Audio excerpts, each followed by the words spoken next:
Et donc, avant de débuter ce forum qui va porter sur les enjeux de la RDC en cette année 2016, année charnière, je voudrais vous inviter à ce qu'on puisse se lever et chanter l'hymne national afin de pouvoir respecter notre drapeau. Merci.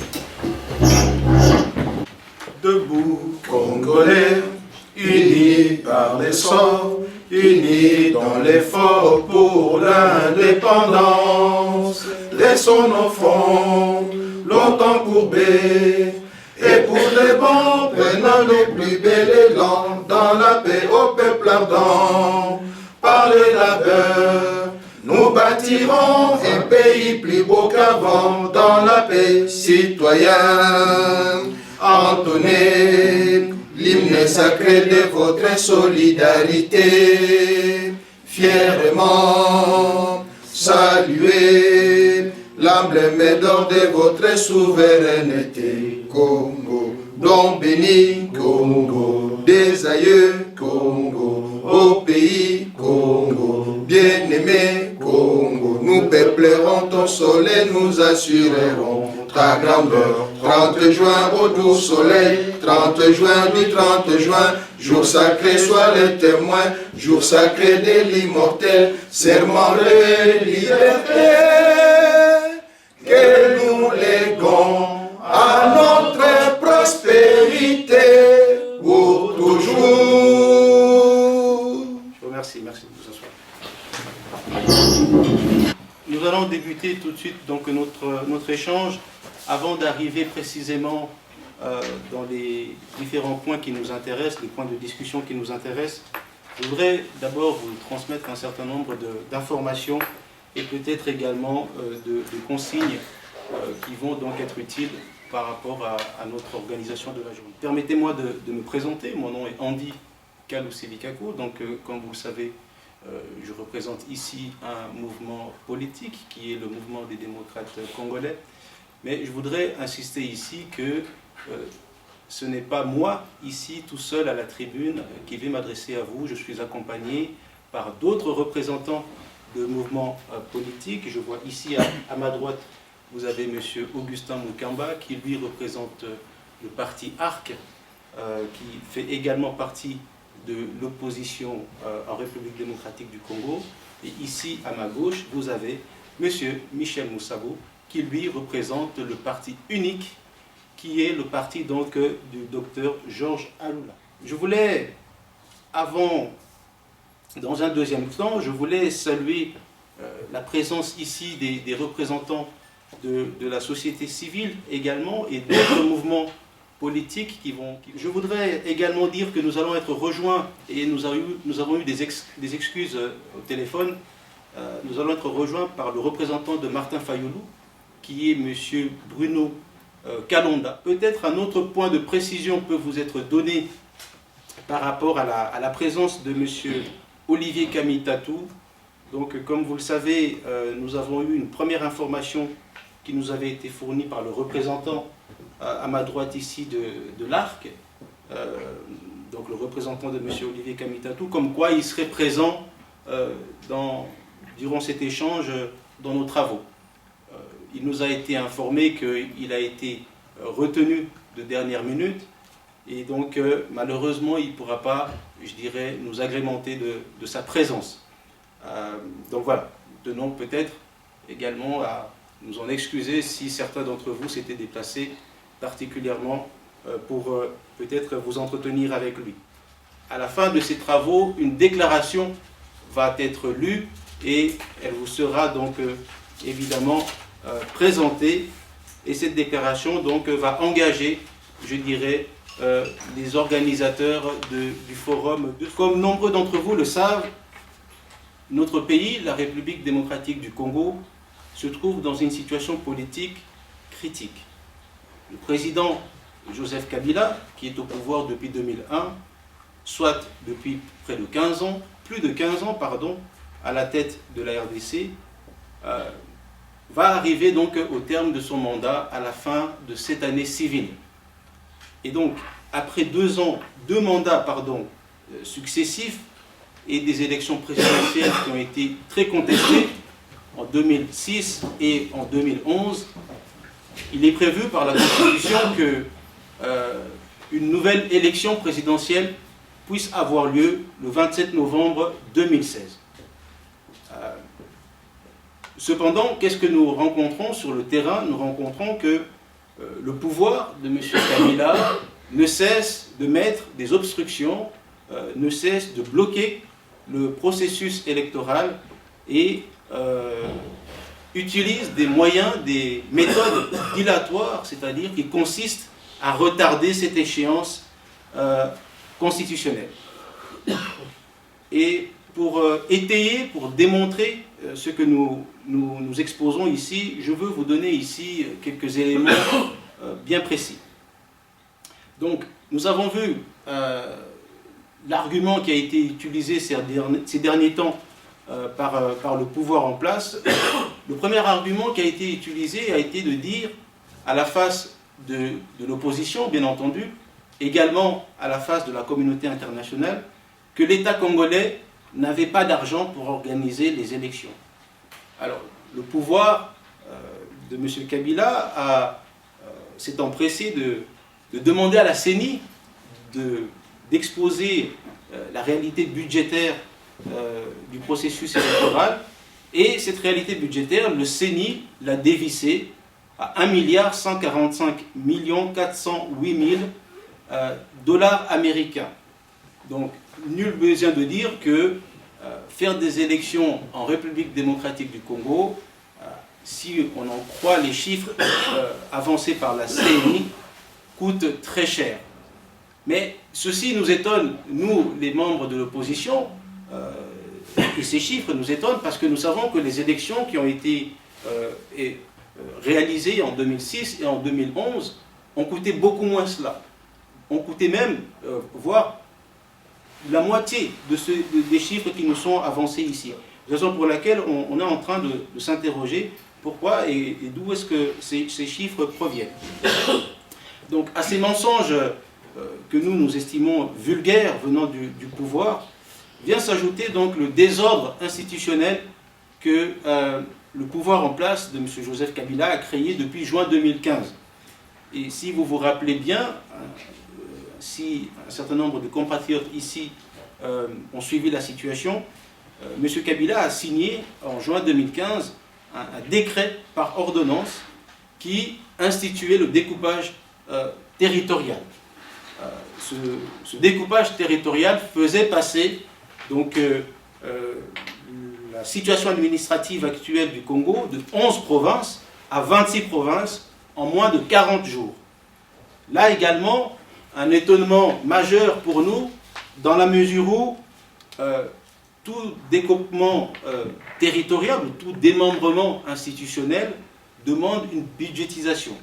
Et nous sommes très étonnés de voir qu'à ce niveau-là, on dit d'un côté que l'État n'a pas les moyens de tenir ses engagements constitutionnels, de financer les élections, et de l'autre côté, on dit, voilà, on va faire un démembrement territorial, on va créer de nouvelles provinces, sans donner, là encore une fois, la preuve que l'État peut réellement instituer ces nouvelles provinces, c'est-à-dire ériger des bâtiments, ériger des cours et tribunaux, et, je dirais, mettre en place une administration. Là également, donc, une deuxième interrogation qui nous pose problème. À ceci vient se rajouter le fait que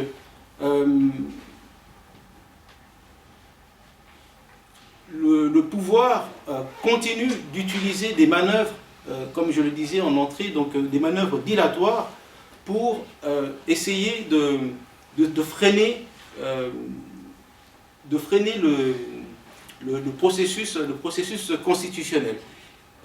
Dernièrement, par exemple, vous avez tous suivi que M. Joseph Kabila, passant devant les médias d'État dans une conférence de presse, proposait à l'opposition de se retrouver autour d'un dialogue national afin d'échanger sur différentes modalités de pouvoir tenir le calendrier électoral.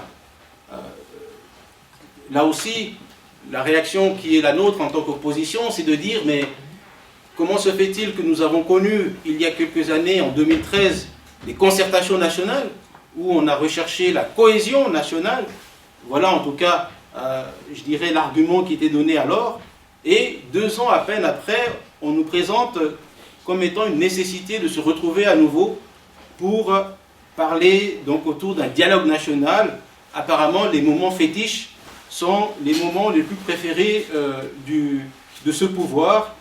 Raison pour laquelle, là aussi, pour nous, il semble qu'il y a lieu de s'interroger sur les réelles pensées, les réelles idées du pouvoir par rapport à cette proposition de dialogue national. Ceci est d'autant plus inquiétant pour nous et d'autant plus, j'ai envie de dire, suscite notre méfiance, parce qu'on voit bien que depuis un certain nombre d'années, le pouvoir ne cesse de multiplier les appels au pied pour changer la Constitution. Rappelez-vous qu'en 2013, un certain Évariste Beauchab, ministre de l'Intérieur de son État, professeur de droit et membre proéminent du régime, nous avait présenté dans un livre tristement célèbre d'ailleurs, entre révision de la Constitution et l'inanition de la nation, nous avait présenté la nécessité de devoir changer la Constitution de notre pays. Évidemment, vous l'aurez compris, ce que visait ce livre propagande, c'était évidemment de pouvoir retoucher le fameux article 220. Et que dit ce fameux article 220? Il dit que le nombre de mandats du président de la République sont limités à une fois sont limités à un mandat renouvelable une fois. Donc, ces tentatives, je dirais, de nous amener vers une solution qui ne serait pas, ou qui ne représenterait pas la volonté des Congolais, ces tentatives ont déjà été multipliées dans le passé et continuent aujourd'hui de se répéter. Raison pour laquelle, une nouvelle fois de plus, nous pensons que la situation en République démocratique du Congo est critique et elle mérite notre attention et particulièrement l'attention de la diaspora. Cette attention, elle doit être redoublée, d'autant plus que la situation aujourd'hui en 2016 dans notre pays est critique sur le plan du respect des libertés fondamentales. Et là aussi, laissez-moi vous donner quelques exemples à ce sujet. Vous avez entendu dernièrement que des jeunes qui ne faisaient que finalement réclamer un certain nombre, je dirais, de respect de droits fondamentaux, des jeunes activistes du mouvement citoyen de la Lucha, ces jeunes-là ont été donc arbitrairement arrêtés et condamnés à des peines sévères, privatives de liberté. Donc ici, une fois de plus, on voit que le harcèlement, les intimidations, la répression envers et les activistes tels que nous les avons cités ici de la Lucha et les hommes politiques ne cessent de venir, je dirais, semer un climat de terreur et tout ceci nous inquiète au plus haut point. Et malheureusement, on doit rajouter à ce tableau malheureux, on doit rajouter un certain nombre d'arrestations qui continuent, je dirais, de s'opérer dans notre pays et qui donnent une image vraiment totalitaire de la situation politique qui se déroule en ce moment. Je veux vous rappeler ici que des personnes telles que Diomi Dongala, telles que Christopher Mboyi, tels que le bâtonnier Jean-Claude Mouyambo, pour ne citer que cela, se trouvent encore dans les geôles de M. Kabila. Et donc, toute cette situation répressive, ce climat répressif et cette situation de privation de liberté est encore plus inquiétant.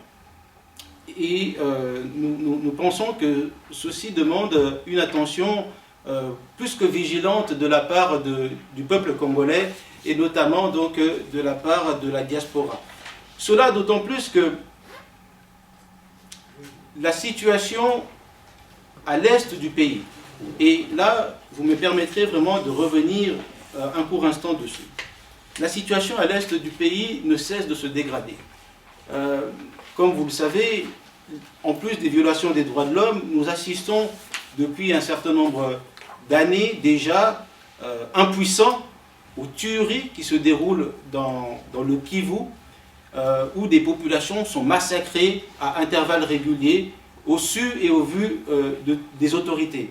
Et là aussi, personne n'est en mesure de dire quoi que ce soit, et personne n'est en mesure surtout d'assumer ses responsabilités.